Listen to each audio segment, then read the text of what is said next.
Hey guys, my name's Jared Erasmus and I run a small scale production company based in Durban, South Africa with my partner Jody, and today we're just doing part 2 of my last vlog, which is just interviews with some B-roll cutaways.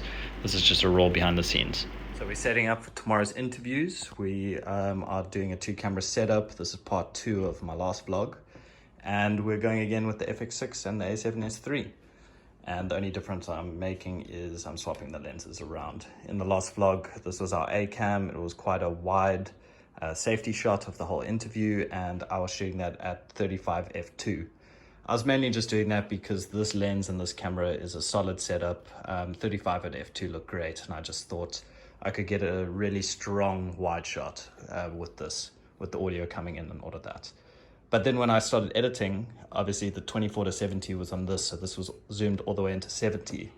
When I was editing them, they look quite similar. There wasn't a big enough difference between the focal lengths. So I'm gonna go 24 on here and then 70 on here.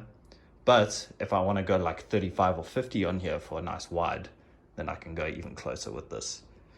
In terms of audio, we're just going to be booming a mic in here again. I don't think I'm going to use the Rode Wireless Goes anymore. In the last vlog, we used them just in case, but I just love the quality of the boom mic going in. And yeah, we mic'd up the people for nothing. But if we can find a way to hide the microphones, then that would be perfect. But as is, I think I'm just going to go one mic, but that could change tomorrow. We'll see.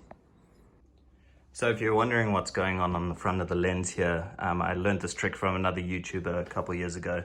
I don't remember his name, it was quite a while ago. But I've just taken a piece of tape and I put it on my magnetic lens cap that goes in front of my ND filter. It can also just go in my back pocket, which it normally lives.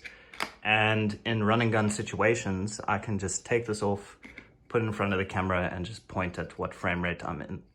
I do a lot of editing as well, and I know it's such a pain clicking on properties. I mean, I edit in Premiere, but picking on properties and just finding out what frame rate you're in. So this definitely saves my life. It would save, like, as long as I let the editor know beforehand, it could save them a lot of time. And I've actually done a lot of events, given it to an editor, and then I watched the final edit, and I shot a lot in like 100 frames or 50 frames, and you know, they didn't slow down anything because, you know, they didn't have time to check and they're trying to get the edit out as quick as possible. So that's a little thing I do, and I thought I'd just share.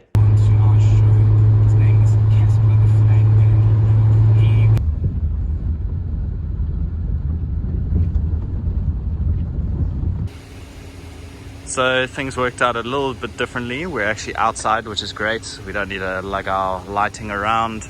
Got the A cam, Sony. We're going a bit wide here just to show the factory a bit, and here we got a slightly tighter shot, and then Jody's going to be standing right over here interviewing them. It's going to be easy, first easy one for the day.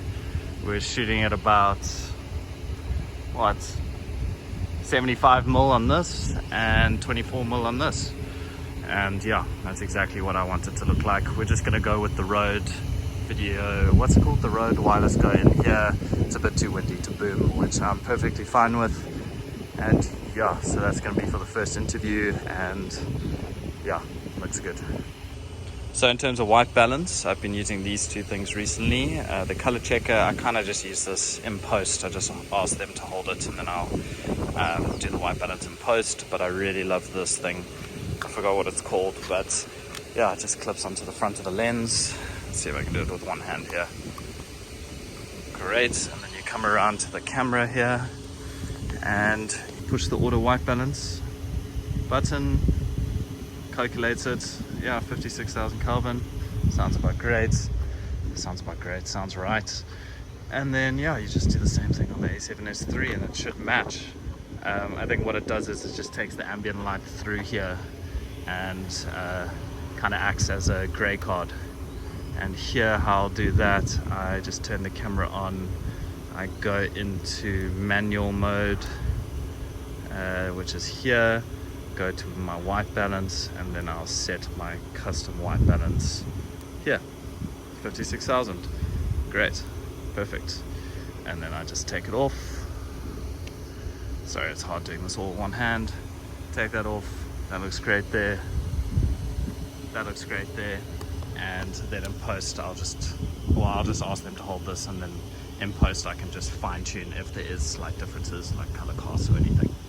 We take waste solvents, waste water streams, and we add value to other people's. That was in Hammersdale, and in 2015 we bought this.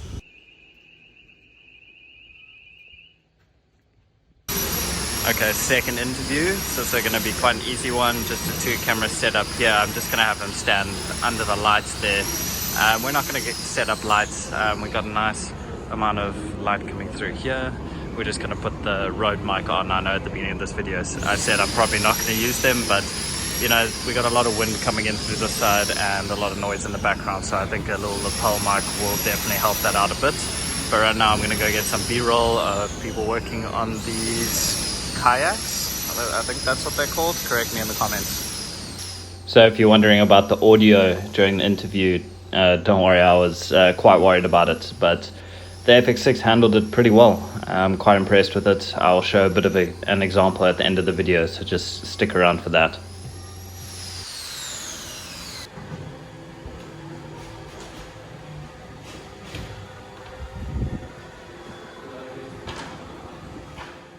So we didn't even use our lights for this interview either.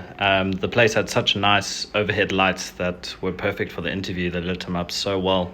And especially during the factory, they had so many spots of natural light or sources of natural light falling all over the place. So I didn't even need to set up lights and disrupt their whole production or their whole process, which was great. Oh, thank you. So I'm just at my computer, just having a listen to the audio. I was a bit worried about the quality of the audio at this first location, especially because it was so loud, but here we go. On these distillation columns here behind us, we can... So not bad at all. We got the 2 cameras set up there in a multicam already. So just having a look at the second interview here, this place was very loud. I was quite worried about the sound, but I think the Fx6 handled it very well. It was a bit of a, I didn't fully understand. That's great. The separation between him and the background, fantastic. So we can still work on that. But I also wanted to have a look at Sony Catalyst Browse. I hardly ever use this program, but why I want to look at it is because I use the Fx6 for B-roll today.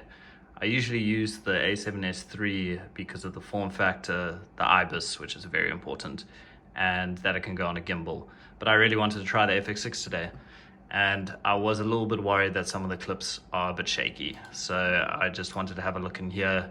Catalyst Browse, if you don't know, I'm sure lots of you do, it takes the metadata in the Fx6 and A7S III and it can stabilize it. And it's quite quick. Check here. Very quick. So I didn't show you that before, but I mean, if you look at the clip from the beginning, you can see a comparison. I don't know if my phone, you can see it too well there. But that's a huge difference. And it can really help you out in a pinch. If you really need to stabilize some of those clips, you can. I personally like the handheld look. I think, especially for the brief of this video, it kind of just works into that. But yeah, that's it for me. Hey guys, thanks for watching my video. And I hope it helped in any way. Thanks for watching them.